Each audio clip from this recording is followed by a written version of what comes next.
The live TV, सच सबसे आगे। नमस्कार, द लाइव टीवी आप देख रहे हैं, आपके साथ मैं हूं आदित्य कुमार। भारतीय जनता पार्टी में बगावत का असर साफ दिखाई दे रहा है। कई नेता ऐसे हैं जिनका टिकट कटने के बाद वो पुरजोर तरीके से विरोध कर रहे हैं। कोई शांत रहकर विरोध कर रहा है तो कोई पुरजोर तरीके से सामने आकर विरोध कर रहा है, मन से विरोध कर रहा है।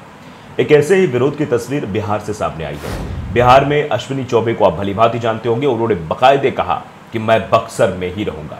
मीडिया के सामने जिस हौसले के साथ वो बात कर रहे थे, जिस तरीके से हाथ उठाकर वो बात कर रहे थे, कह रहे थे कि बक्सर में ही रहूंगा, नामांकन अभी बाकी है।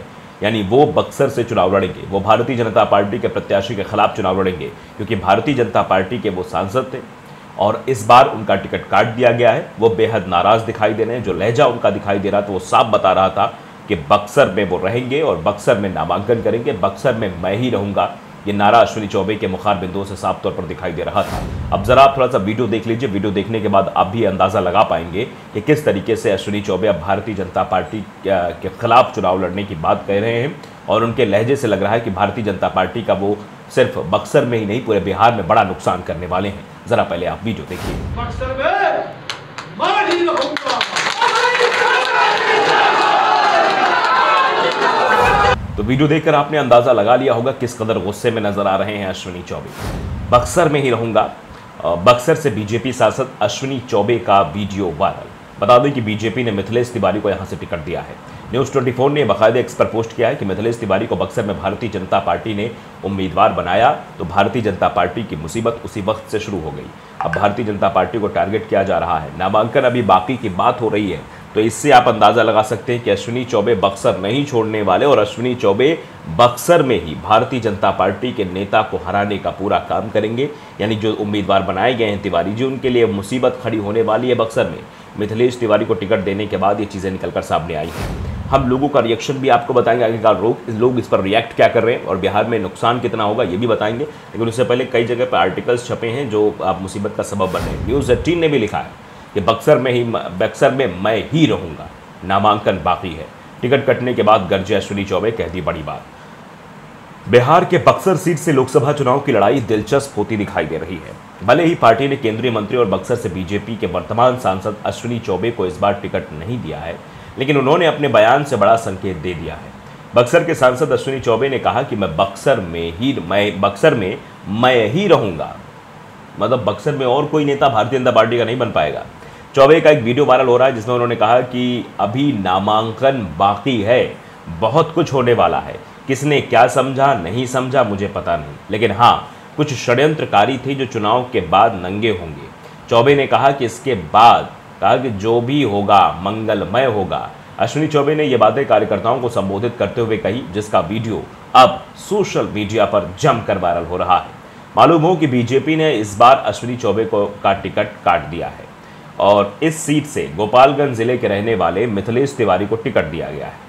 दूसरी तरफ महागठबंधन की बात करें तो महागठबंधन में ये सीट आरजेडी के खाते में गई है। आरजेडी ने इस सीट से बिहार के पूर्व मंत्री सुधाकर सिंह को अपना उम्मीदवार बनाया है। बक्सर सीट से ही आनंद मिश्रा भी मैदान में हैं, जिन्होंने आईपीएस की नौकरी छोड़ कम उम्र में ही राजनीति में कदम रखा है। अश्विनी चौबे की नाराजगी खबरें उनके टिकट कटने के बाद से ही सामने आने लगी थी। अश्विनी चौबे बिहार की बक्सर सीट से 2 बार बीजेपी के टिकट पर चुनाव भी जीते हैं। इस बार भी उनको उम्मीद थी कि पार्टी उनको मौका देगी, लेकिन ऐसा नहीं हुआ। पार्टी ने पूर्व विधायक मिथिलेश तिवारी, जो कि गोपालगंज जिले के रहने वाले हैं, इस बार उनको उम्मीदवार बनाया है और जिसके बाद से नाराजगी अश्विनी चौबे की साफ समझ में आ रही है और वो उनका दर्द भी उनके बयानों में झलक रहा है। डीटीवी ने लिखा कि मेरे खिलाफ षड्यंत्र हुआ। यानी ये सीधे तौर पर अश्विनी चौबे कह रहे हैं कि मेरे खिलाफ षड्यंत्र हुआ, उनका दर्द है ये। इस बार के लोकसभा चुनाव में जिस तरीके से दिग्गजों के टिकट काट के भारतीय जनता पार्टी सोच रही कि बगावत से हम बच जाएंगे, तो ऐसा संभव होता नहीं दिखाई दे रहा है। और अब अश्विनी चौबे का जो बयान आया है वो चौंकाने वाला है। अश्विनी चौबे एक जगह पर लोगों के बीच कह रहे हैं कि पार्टी ने क्या समझा क्या नहीं, मुझे इस बारे में मालूम नहीं, लेकिन हाँ, कुछ षड्यंत्रकारी थे। चुनाव के बाद वो नंगे होंगे।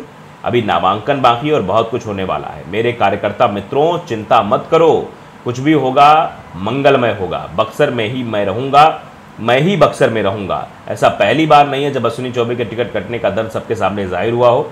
बक्सर से जब केंद्रीय मंत्री अश्विनी चौबे का टिकट कटा, हर दिन कहीं ना कहीं किसी न किसी बैठक में वो अपना दर्द अपना गुस्सा जाहिर करते रहे। चौबे के अनुसार कुछ लोगों ने उनके खिलाफ षड्यंत्र किया और अभी नामांकन बाकी है, बहुत कुछ होने वाला है। उनके इस बयान के बाद कई तरह कयास लगाए जा रहे हैं। ऐसे में अश्विनी चौबे कोई बड़ा फैसला करने वाले हैं। इस पर सभी की नज़रें टिकी हुई कि अश्विनी चौबे आखिरकार किस तरीके से अब मैदान में उतरने वाले हैं। लेकिन जो तस्वीरें बयां कर रही हैं वो तो इसी ओर इशारा कर रही हैं कि अश्विनी चौबे कुछ बड़ा करने वाले हैं और उनके सामने जो लोग हैं उनकी मुसीबतें और भी बढ़ने वाली हैं। तो आप देख सकते हैं किस तरह की चीज़ें लिखी जा रही है। अशोक शेखावत लिख रहे हैं कि ये शायद ये कहना चाहते हैं कि मैं बक्सर में ही रहूँगा और बीजेपी को हराऊंगा। वैसे ये भी ठीक ही है, मतलब लोग ये कह रहे हैं कि अगर अश्विनी चौबे के द्वारा ये कहा जा रहा है कि बक्सर में मैं ही रहूँगा, इसका मतलब है बक्सर में रह के भारतीय जनता पार्टी के प्रत्याशी को हराने का काम करेंगे। तो आप समझिए किस तरीके से विरोध की तस्वीर है। आलोक आनंद लिख रहे हैं अश्विनी चौबे ने तो सीधे चुनौती दे डाली है मोदी शाह को। इस बात की गंभीरता को समझिए। लोग कह रहे हैं कि ये अश्विनी चौबे ने चेतावनी आलाकमान को दी है, ये मोदी और शाह को चेतावनी दी है और कह दिया है क्या अश्विनी चौबे का कद इस लायक है कि वो अपने पार्टी सुप्रीमो को चुनौती देकर मैदान में टिक सकें। ये भी सवाल पूछा जा रहा है लोगों द्वारा कि वो आलाकमान को चुनौती दे रहे हैं, वो मोदी शाह को चुनौती दे रहे हैं, क्या उस चुनौती को देने के बाद वो टिक पाएंगे? ये भी अपने आप में बड़ा सवाल है। कुछ लोग कह रहे हैं कि अब देखिए क्या होता है आने वाले समय में, क्योंकि अभी तो अश्विनी चौबे जी का टिकट कटा है, उनका दर्द छलका है, लोग उस पर टिप्पणी कर रहे हैं। लोग कह रहे हैं कि अश्विनी चौबे के साथ सही नहीं हुआ है, लेकिन आप भी जानते हैं कि भारतीय जनता पार्टी इस बार टिकट पर कैंची चला रही है और वो उसे कई जगहों पर ये गुजरात की अगर बात करें, गुजरात में भी इस तरीके की तस्वीरें निकलकर सामने, वहाँ भी विरोध हो रहा है, वहाँ भी चीज़ें निकलकर सामने आई हैं। तो अब बक्सर लोकसभा सीट से टिकट कटने अश्विनी चौबे शायद ब्राह्मण होना मेरा कसूर था, ये पहले 2 दिन पहले ही बोला था, आपने देखा था। आज तक ने बाकायदे इसको खबर की कि ब्राह्मण होना मेरा कसूर था, यानी ब्राह्मण होने की वजह से टिकट काट दिया गया अश्विनी चौबे का, ये उन्होंने सीधे तौर पर मन से कहा था। देखिए फर्स्ट बिहार झारखंड ने भी लिखा है कि लोकसभा चुनाव में मेरे टिकट कटने के बाद अश्विनी चौबे ने बीजेपी को ललकारा, बक्सर में मैं ही रहूँगा, दूसरा कोई नहीं, अभी नामांकन बाकी है। चौबे ने भागलपुर में समर्थकों के साथ बैठक कर कहा कि षड्यंत्र करने वालों को नंगा कर दूंगा, यानी जिन्होंने मेरे खिलाफ षड्यंत्र किया उनको मैं नंगा करूंगा। ये बात अश्विनी चौबे के द्वारा बोली गई है। तो अब इस बात की चर्चा भी हो रही है। बिहार तक ने भी इस खबर को तरजीह दी है, लिखा है कि बक्सर से कटा अश्विनी चौबे का टिकट तो चुनाव के बाद किसके नंगे होने की कर दी बात। जानकारी के मुताबिक आखिर 8 अप्रैल को हुई बैठक में अश्विनी चौबे ने अपने कार्यकर्ताओं से चिंता न करने की अपील करते हुए कहा कि अभी नामांकन बाकी है, बहुत कुछ होने वाला है, बक्सर में मैं ही रहूँगा। इसी तौर पर उन्होंने कहा कि बक्सर में मैं ही रहूँगा और बक्सर में रहने का सीधा तात्पर्य यह है कि बक्सर में रह के भारतीय जनता पार्टी के प्रत्याशी के लिए बड़ी मुसीबत खड़ी करेंगे। मिथिलेश तिवारी का चुनाव अब विपक्षों से नहीं बल्कि अपने लोगों से ही होता हुआ दिखाई दे रहा है। अगर इस बात के कयास हम लगाएं, बक्सर में अभी नामांकन बाकी है, इसका मतलब है कि बक्सर में नामांकन अश्विनी चौबे करेंगे और बक्सर में नामांकन करने के बाद बक्सर के भारतीय जनता पार्टी के प्रत्याशी के लिए एक मुसीबत खड़ी करेंगे। ये भी सवाल खड़ा हो रहा है। तो लगातार ये सवाल है जिन सवालों को लेकर अब चर्चाएं हो रही हैं, आखिरकार क्या होने वाला है।